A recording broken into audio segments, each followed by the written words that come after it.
dumblių augimas susijęs su druskų kristalų sudarymu dirvose. Kristalai auga iš medžiagų garų, denių ir silpnai perstintų tirpalų. Kristalo auginimas tai yra menas, šiek tiek ištvermės, atkaklumo, tikslumo ir mes galime tapti gražių kristalų savininkais.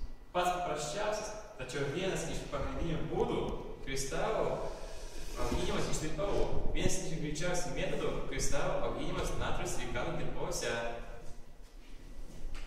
Štai čia yra natrio silikatas arba skystas tirpas. Mes naudojame įvairių metalų sulfatus. Laikui bėgant stiklinė stebėsime stebuklingo augalo augimą. Augalas sudaro netirpių silikatų, metalų druskos primenančius dumblių siūlus. Dumblių spalva priklauso nuo metalų.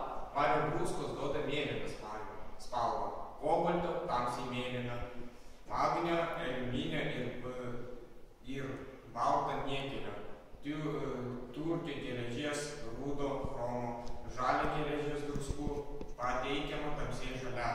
Dumbliai, kurie vėliau tampa